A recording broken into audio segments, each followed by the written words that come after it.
Welcome back sa aking YouTube channel. Para sa mga first time lang po na manood, please click mo na yan, Jermis TV, Manila. Anyway guys, wala nang bayad to, libre lang. Tulong mo na lang din sa kapwa mo. Alright, thank you very much po. So topic natin ngayon for today's video, for today's reflection, na nasa tema tayo ng ating pang-araw-araw na buhay. So, lunes na naman guys, siyempre alam naman natin pag lunes na, umpisa ng trabaho, busy na tayong lahat. So, mas maganda na yung busy ka, kesa naman sa tamad ka, wala kang ginagawa, di ba? Yung maghapon nakahiga ka lang, para naghihintay ka lang ng grasya na at bukod doon, di ka pa tumutulong. So, mas maganda na yung talagang hindi mo namamalayan na tapos ang oras mo dahil kailangan mo magtrabaho, dahil kailangan mo may maihahin na masarap na pagkain sa mga anak mo, di ba? Pambigay ng baon, ah, bumili ng baon, at mga inaasam sa buhay, di ba? Na preparation para sa kinabukasan natin. So, maganda yun guys, mga importante yan, lalo na nabubuhay pa tayo dito sa mundo.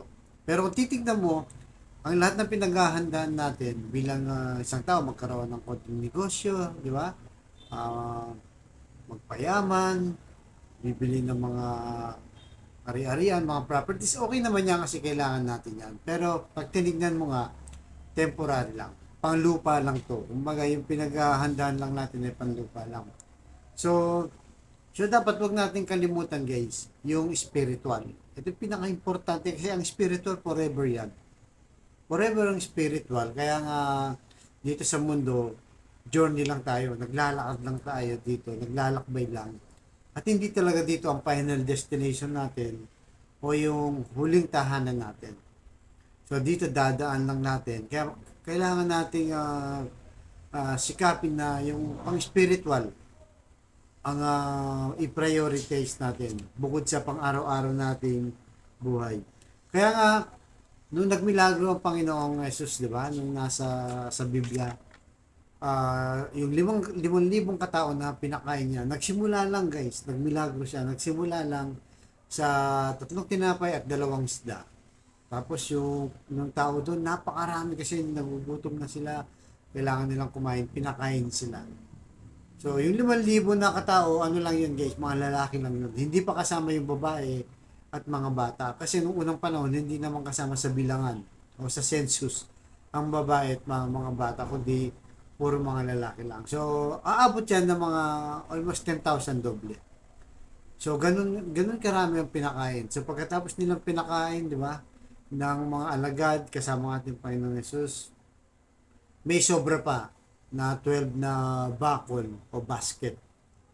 So, yun ang milagro. So, pagkatapos nun guys, natapos yung milagro ginawa ng ating Panginoong Yesus, kinabukasan din hanap na naman sa ng mga tao. So, nung nakita siya, ang sabi ng mga tao, ay, nandiyan ka pala, guro, sabi nila. Kaya, pinarangka sila ng ating Panginoon Yesus. Ang sabi niya, hinahanap niyo ako dahil hindi sa milagro na ginawa ko kahapon, na pinakain ko kayong lahat.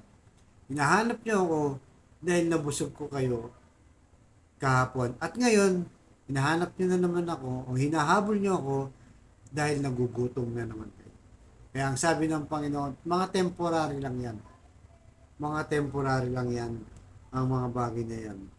Kaya nga, sabi ni Juan sa chapter 6 verse 27, wag kang wag ang pagkaing nasisira ang iyong pagsikapan, kamtan, kundi ang pagkain na nagbibigay ng buhay, walang hanggan. Yan ang ibibigay sa inyo ng anak ng tao, sapagkat ipinakita ng Diyos Ama na siya ay may ganitong karapatan. So yun guys, napakalinaw, di ba? So sabi niya, ang kamtan nyo o pagsikapan nyo, yung mga pagkain hindi nasisira. Di ba? Ito yung sinasabi niya na buhay na walang hanggan, na kailanman di masisira. Kaya yun ang dapat natin pangarapin. Kasi parang ang sarap, di ba? Ako minsan in-imagine ko to guys. Na na mabubuhay ka, wala nang kamatayan, di ba? Nang walang hanggan, forever na nga. Sana pagdasal natin na lahat tayo makapunta doon sa langit. Kasi kung imagine mo, hindi ka na mamamatay, wala nang luha, wala nang sakit, puro saya na lang at papuri sa Diyos, paglilingkod doon sa langit. Kaya yan po pinakaasam natin. Huwag lang yung temporal na bagay.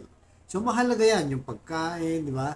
Yung ari-arian, yung bahay, lahat kasi kailangan natin yan bilang isang tao. At nature na natin yan, natural na magplano. Importante doon, marangal, maayos at mabuti at legal.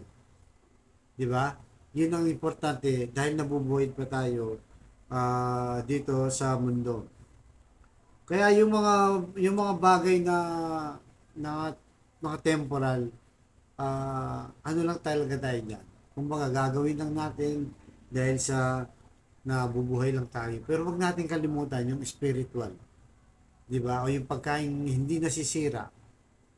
Kaya idalangin natin na sana makamit natin lahat 'yon habang nabubuhay natin na tayo ay magampanan natin ang ating tungkulin, paglilingkod sa Diyos at maging marangal na tao dito sa mundo, makakatulong sa ating kapwa-tao, magbibigay ng inspirasyon sa bawat isa, sa ating pamilya, sa ating kaibigan at sa ating lipunan. So yun, priority natin ang buhay na walang hanggan o spiritual. Diba? Yung magsimba tayo, magdasal, yung mga bagay na panlangit. So tayo po manalangin. Lord, maraming salamat po sa araw na to. Patawarin niyo po kami sa aming mga kasalanan. Lalo na Lord, yung paalala niyo na ito na ang buhay namin dito sa mundo ay hiram lamang o temporary lang. Tulungan niyo po kami Lord na makamtan ang buhay na walang hanggan na yung pinagkakaloob ng bawat isa sa amin basta't manampalataya lang, maniwala sa iyo at sumunod. So sa kapatid nating nanonood sa aking vlog na may matinding karamdaman, may problema sa financial, problema sa relasyon ng pamilya, samahan mo ako sa napakasimpleng dasal na kung ikaw ay magtiwala, maniwala, at manampalataya sa Diyos. Tsak yun ay bibigay ang kahilingan sa tamang panahon. So tayo manalangin muli. Lord, i-bless niyo po ang kapatid namin nanonood sa aking vlog na may matinding karamdaman, may cancer na Lord, bedridden na po Lord. Ipuhin niyo po yung mapagpagaling na kamay, haplusin niyo po kung ano mang parte ng katawan na nagpapahirap sa kanya o ng kanyang karamdaman. Tanggalin niyo po alang-alang sa kanyang pamilya. Ganon din po sa relasyong nagkasira-sira, nagkawatak-watak dahil sa hindi pagkakanuha. Ibalik niyo po ang magandang samahan nila at pagbigkis-bigkisin niyo po ang kanilang pamilya. Lalong-lalo na Lord sa financial Lord, i-bless niyo po kaming lahat. Tulungan niyo po kami lalong-lalo na yung mga kapatid namin walang-wala Lord. Ultimong pambili ng ulam, ng bigas, ng pambaon sa mga bata, allowance Lord, pambili ng gamot, pambayad ng upa, lahat ng yan Lord. I-bless niyo po ang aming hanap buhay para sa aming pamilya. So ang lahat ng ito hinihiling namin sa matamis na pangalan natin Panginoong Jesus. Amen and amen. To God all be the glory. Sa ngalan ng Ama ng Anak ng Jesus. Amen. Thank you very much po.